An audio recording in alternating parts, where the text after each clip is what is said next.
Donc, nous allons avoir 3 intervenants. Arthur Messot, qui est à la Quadrature du Net, sur les procédures de plainte collective et le traitement illicite des données personnelles. Ensuite, Michel Spano, qui est philosophe et juriste à l'EHESS, sur l'action de groupe entre technique juridique et politique du droit.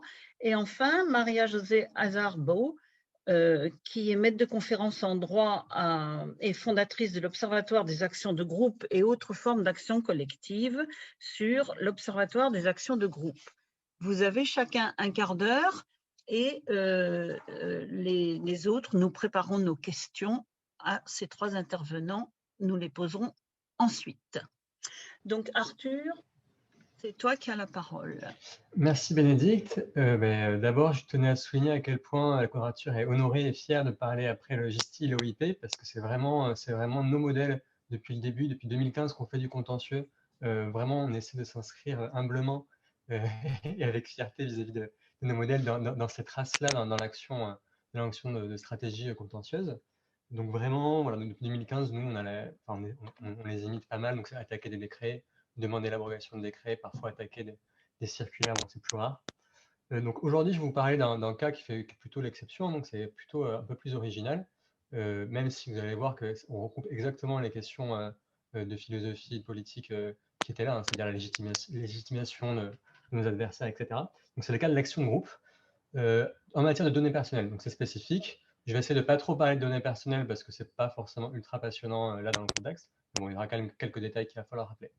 Donc en gros, notre situation commence, voilà, je vais vous faire donc juste sur ce cas-là, un peu parler de stratégie politique pour comprendre pourquoi on fait ce qu'on fait.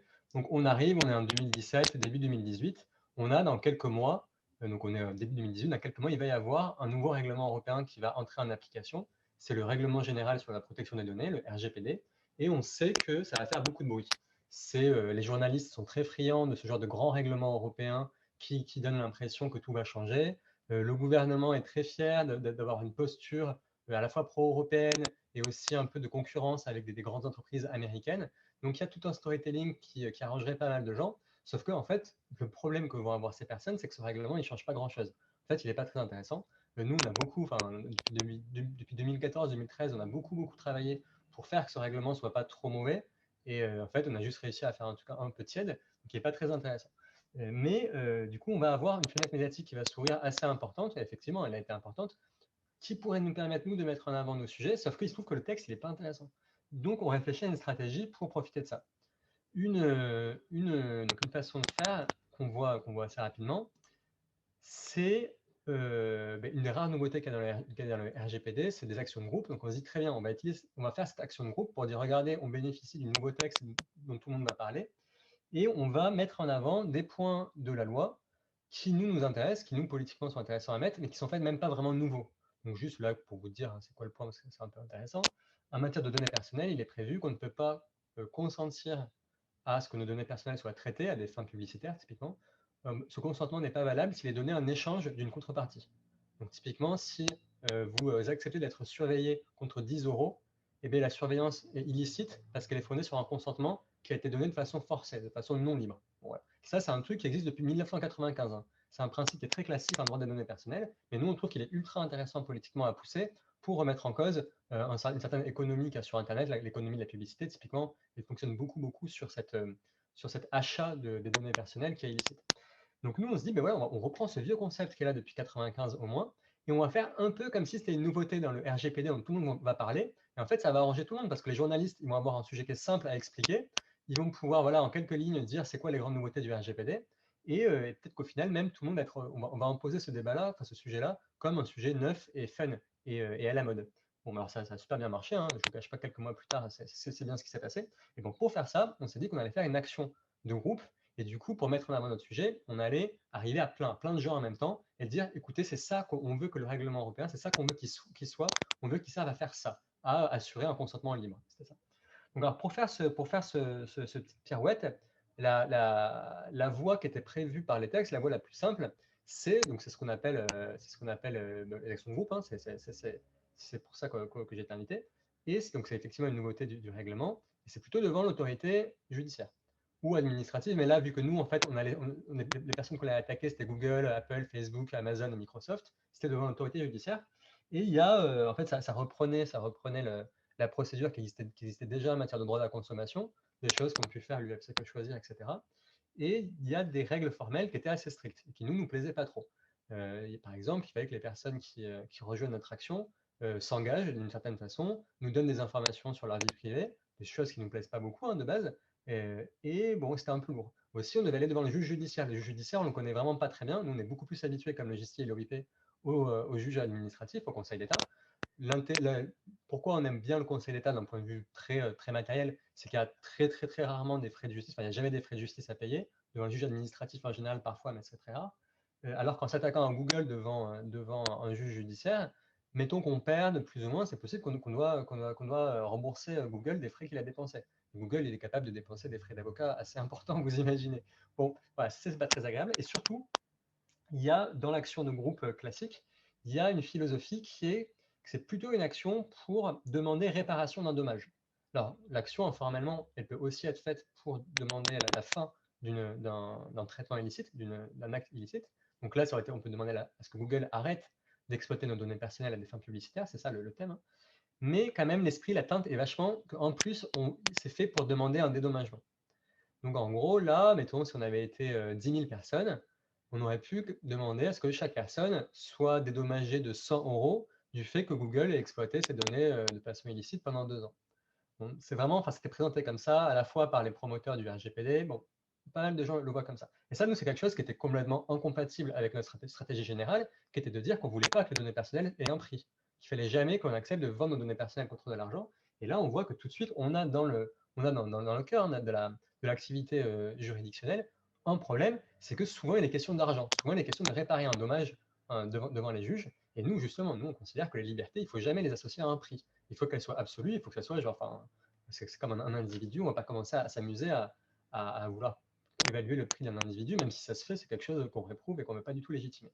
Donc là, on est dans un cas où si on était parti dans l'action de groupe classique, on aurait légitimé un point de vue politique qui ne nous plaisait pas et qui en plus était l'inverse de celui qu'on voulait démontrer. Donc ça nous a pas mal emmerdé, donc on a cherché une solution alternative.